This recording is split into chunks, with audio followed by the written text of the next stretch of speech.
From Washington, D.C., China Beige Book chief economist and also resident scholar at American Enterprise Institute, Derek Scissors. Derek, thank you very much for joining us.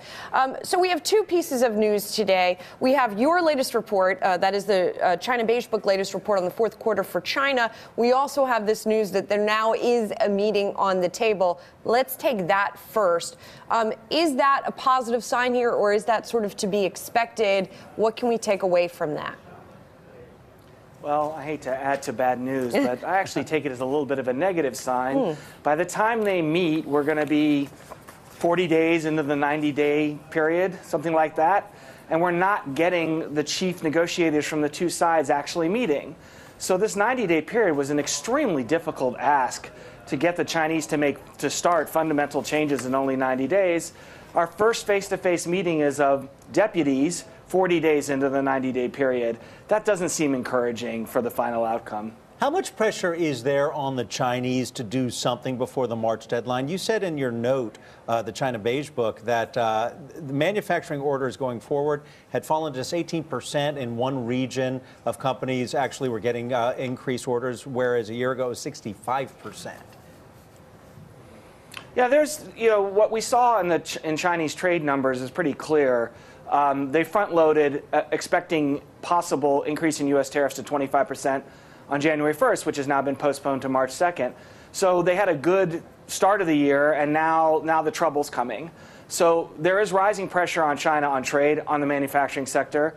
I think the more interesting story is it's also services and retail, which are not really affected by U.S. trade. So China faces it just started. This slowdown has just become serious, but it's broader than just trade and manufacturing. Derek, Rick Newman here in the studio. Do you see any likelihood of a sort of fig leaf deal here where each side makes some nominal concession, they act like it's a big deal, each side declares victory, says, oh, look what I got from the other guy, and they just wrap this up because each side really has to do that at some point?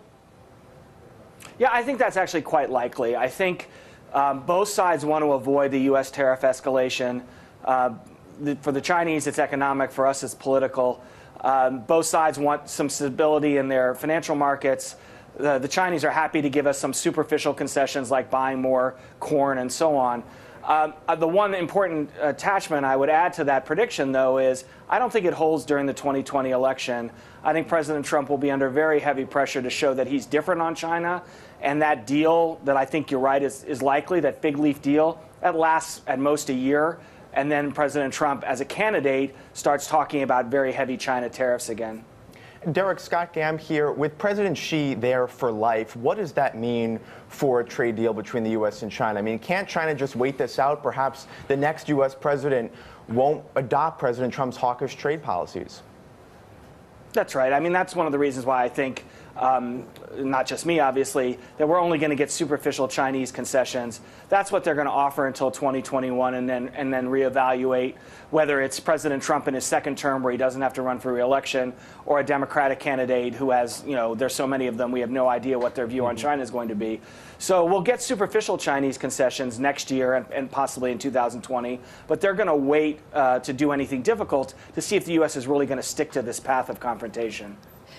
Just to go back to your report for a moment, you also said in the fourth quarter for China, national revenue and profit growth had the worst results since the first quarter of 2017. Now, as we have all of this concern about slowing global growth, how bad are things in China, and how much of an effect is that going to have on the region and also just globally?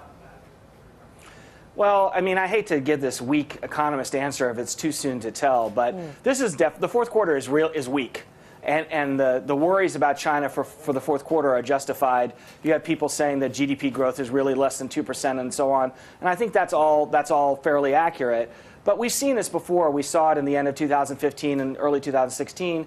And the Chinese were able to come out of it through a combination of just a cyclical recovery and stimulus. So we have a weak fourth quarter. It certainly bears watching. I think it's a jump. It's a leap to say, oh, no, China's economy is in trouble in the medium term. We haven't seen that yet, and we have seen them bounce back from weak, single, individual, and double quarters. Gotcha. All right. Thank you, Derek. Great to get some time with you. Derek Scissors is chief economist of China Beige Book and resident scholar at the American Enterprise Institute.